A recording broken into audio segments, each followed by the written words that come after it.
gamers? Well, let's continue this Halloween Horror Fest marathon with a game review. And first off, I have to apologize. This was not what I originally had intended. I originally had intended another game review for a while, but due to a lot of technical setbacks and not being able to get it done in time, which I may be able to this month, but I wouldn't hold your breath. I'm most likely going to push it to next year. So in the meantime, I figured I'll fill the gap and do one that came out this year, a survival horror slash point and click slash feel around slash split second decision type game, and that is the Quarry. Yes, released on PlayStation 5, which is the one I have, and also available on PS4 and the Xbox consoles and PC and so forth. Yeah, it's a multi-console release. And it may be familiar for most people that have played another survival horror game, and that is Until Dawn, which was only a PlayStation 4 exclusive. And like this game, yes, it does bear a lot of similarities. A lot of people call it a spiritual successor to this one, being that, yes, it is a survival horror game. It is a point-and-click type of game-ish. It has a lot of split-second decisions, and yeah, like this one, it has some flaws. First of all, yes, because you're playing in a survival horror game, there's a lot of long cutscenes with each character, of course, which may seem a little stereotypical. You know, they're the typical college kids that's going to be real wise guys, want to play pranks on each other, act like real jackasses, and everything like that. It's what you come to expect out of a horror movie, but hey, that's a traditional way of doing it, am I right?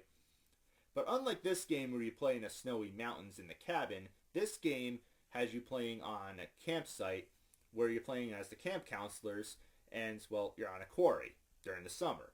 So it's the complete opposite with temperatures and, you know, time of the year that you're doing this. And, of course, you're being stalked by a killer. So, yeah, like this game, you're going to have a lot of slow moments, a lot of cutscenes you can't skip through, but it wants you to be familiar with the characters, be familiar with the plot, get to know everything that's going on. And there's other characters and side parts of the game that it cuts to every so now and often that may seem like, what the hell am I watching, what the hell am I playing, but it makes sense. It's what you come to expect. There's a lot of jump scares, there's a lot of stuff in this that may seem a little tedious like this one. There's a lot of feeling and walking around that you gotta do, you know, at a fixed camera position, which can be pretty tedious and annoying. But, you know what, if you enjoyed this one, you'll enjoy this one. If you didn't like it, that's fine. These games are not for everybody. I can understand and respect that. You want something that's more faster paced and straightforward, you're not going to get it with these games, especially not this one, which I do enjoy. Yeah, I enjoyed this one, even though of course it got a sequel, which, well, is not really related. Let's not even go there. But this one is the one you want if you enjoyed this, and I can safely say, yeah, without a doubt, it has everything that you come to expect out of it. You got split-second decisions when characters are interacting with each other, and it is dictative on what character you play as in every part of the game, just like this one again. And, well, the split-second decisions are what determines every character's fate, and trying to get every character to survive, it pretty much tells you, you know, depending on which decision you make in every part of the game, what you say, what you do, is pretty much sets the future of each character. So, yeah, it's going to be different every time you play it if you choose a different decision, or if you screw up or something, or don't screw up. And that's the whole point of the game right there, and that's the fun of it right there. So, if you want a good horror game, play this one. I haven't played the new Evil Dead game yet.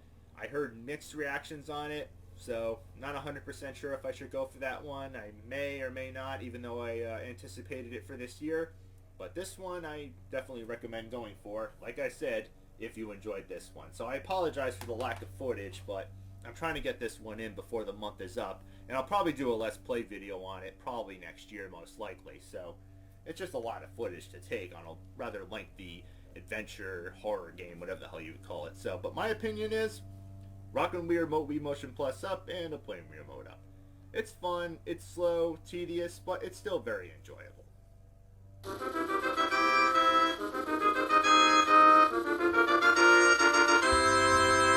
So, till next time, happy gaming.